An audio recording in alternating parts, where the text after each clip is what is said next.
On a chilly Friday night, I found myself alone at home. The cold realization sent shivers down my spine, turning a mundane night of TV into a heart-pounding tale of survival. I would learn that danger could silently slip through the cracks of a seemingly secure home. I was home alone on a Friday night, and it was the kind of cold, breezy night that made you lay in bed and turn on the television, trying to catch up on your favorite shows. This is exactly what I was doing that night. I sat on the couch in the living room. The couch faced away from the window, and I had never bothered to put up the curtains since I just moved in. I was getting annoyed, flipping through channels, trying to find something to watch on there. It seemed nothing was interesting going on, and I didn't know if that should have been my cue to leave the living room, but I stayed. Eventually, I settled on a channel showing old movies from the 2000s.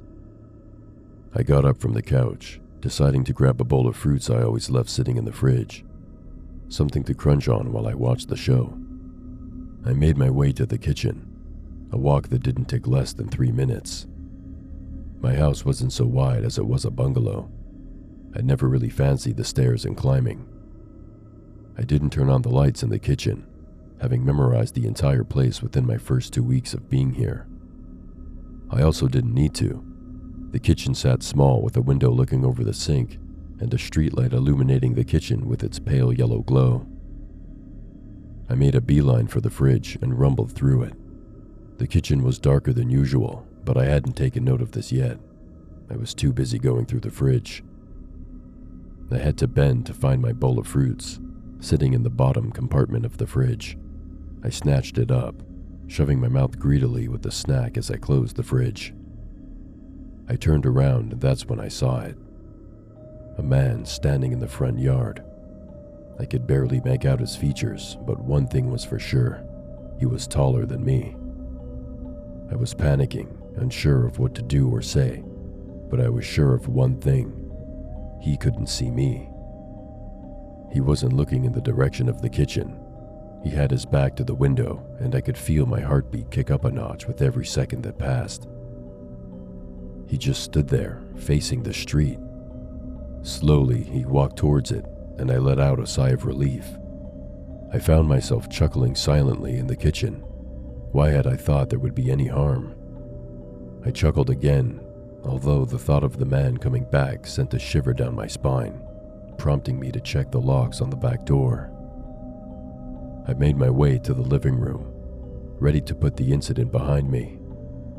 I settled into the couch, trying to focus on what was on the screen, catching up with the movie. Late into the night, probably hours later, I heard a faint noise. It had played over the movie I was watching, so I ignored it. But during another scene in the movie, I can hear that faint sound again, like the rattling of metal. I turned down the volume a little, trying to focus on the sound, and that's when I realized what I was hearing. Someone was trying to open the back door. They shook the handle as hard as they could, and I was relieved for a second that I had kept the door locked. I rushed towards the kitchen, adrenaline building up in me. I could hear myself breathing as I stared at the door. Through the glass, I could already see the perpetrator, the man from earlier on.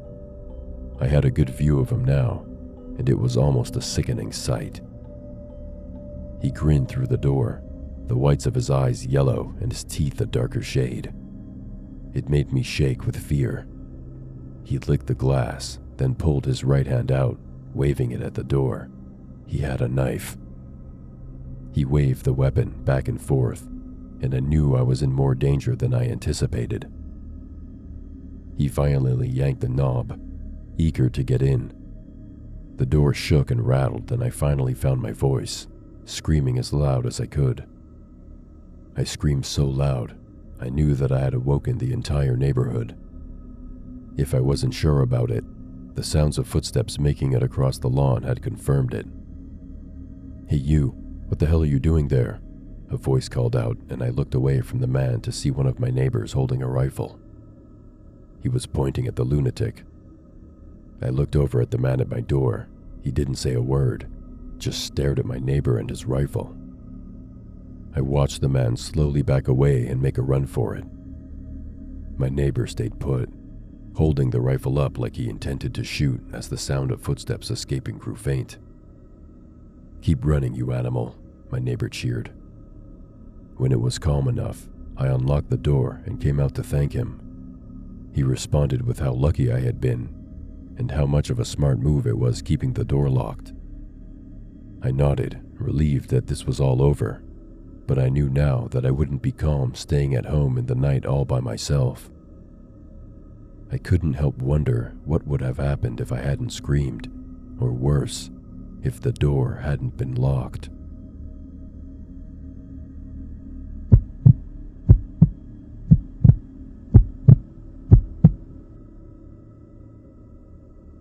I watched the stranger upstairs make his way towards me, and a bone-chilling sensation came down my spine. I was about to witness the most terrifying day of my life, and it started with a simple Tuesday evening. It was an ordinary Tuesday evening. The sun had just set and I was done with my shift for the day, at the hospital where I worked as a nurse. Everything felt like my usual routine, until I pulled up to my driveway. My neighbor, Myrtle, was out getting her mail, and it was something she did in the evenings, and I knew I wasn't home late. I waved at her and she waved back, calling out from where she stood next to her mailbox. "Well, Tommy must be home early because he was making a ruckus up in that house," she said, leaning over to soothe her back. She was getting old, but she had such a sharp ear. Tommy was my husband. He was a doctor who had a crazy schedule.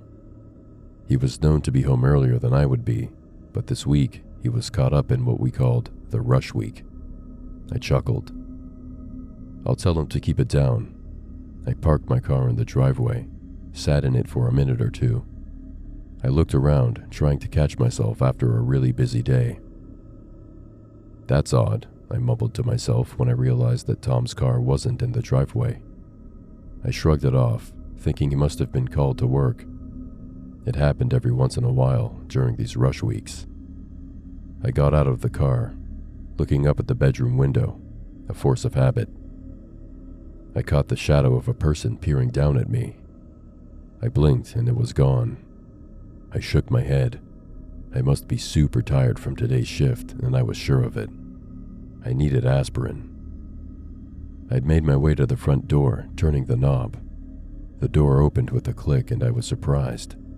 Tom must have left the house in a hurry because I had no idea why he would have left it unlocked. He was always the more security-conscious one. I didn't pay any mind to this, but I couldn't help my mind wandering to the image of the figure I had hallucinated.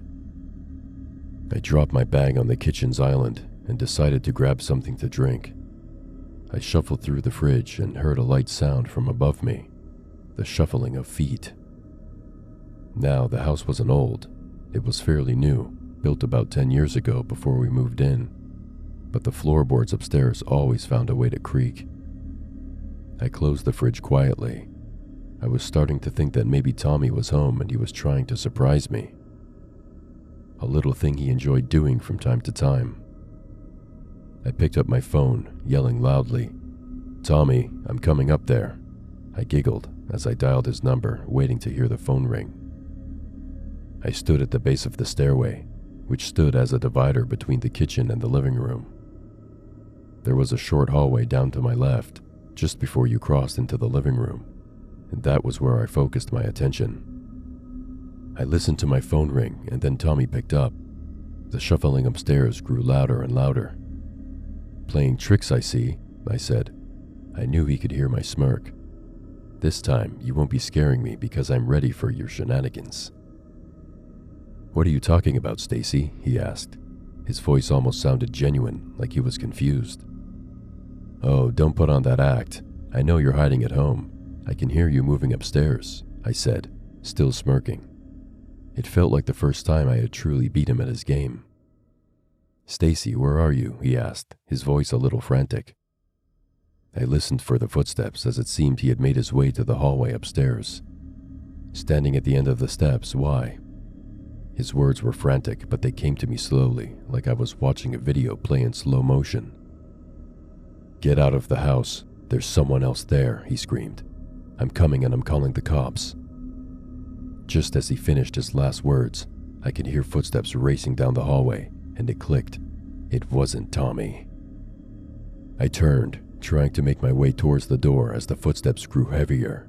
I knew whoever it was behind me. I could see the door, nothing but a few feet in front of me, and then I felt a hand wrap around my arm. I screamed as the person yanked me backwards, and I fell flat on my stomach. A man, dressed in all black, stood over me. I couldn't see his face, as he had that mask, but I could see his eyes, and there was intent in them. He reached down to grab me, and I kicked him in the balls, letting out a scream as he reached to grab his genitals.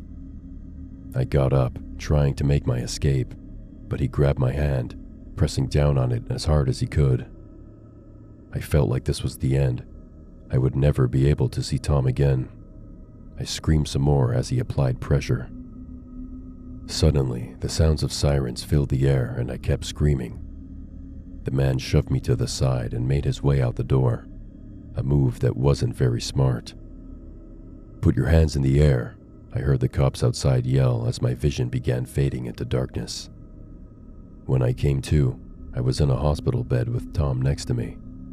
He hugged me and explained the situation. The man had broken into the house earlier in the day. They checked for signs of a robbery, but nothing was stolen. However, there was one detail Tom added that made me break out in a sweat. The cops found him armed with a tiny pistol and a gun.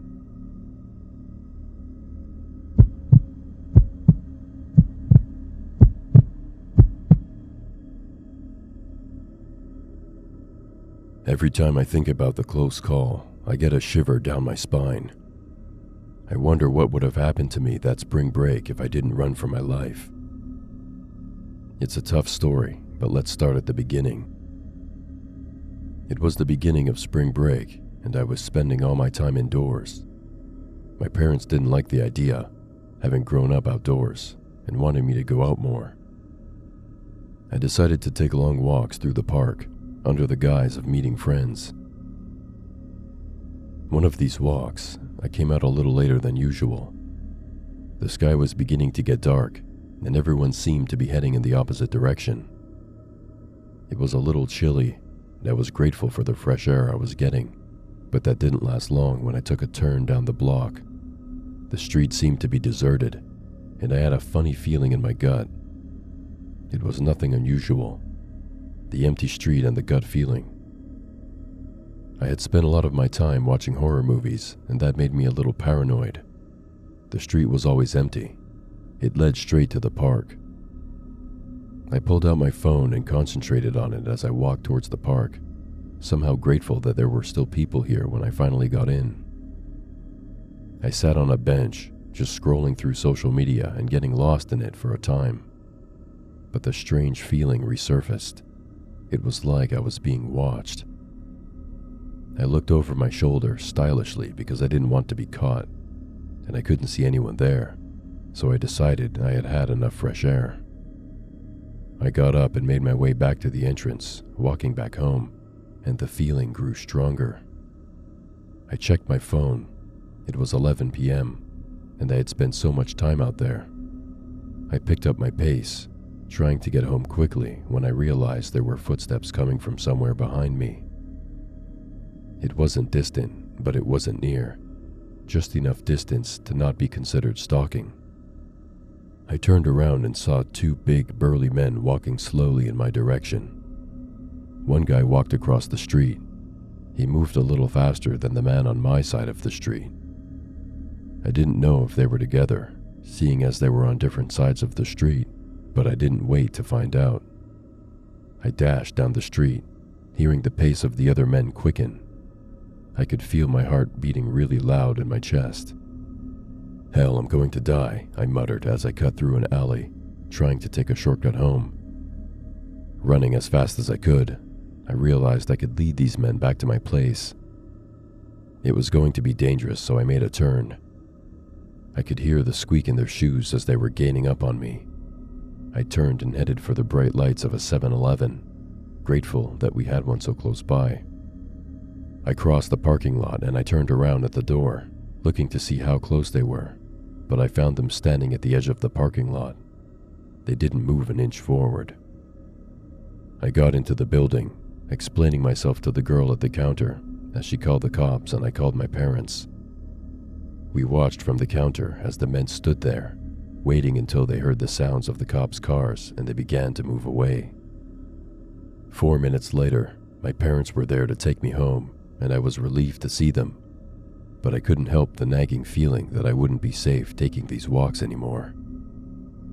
As I told them everything that happened, watching the look of fear then relief on their faces, I decided I wouldn't be stepping out in the evening for walks anymore.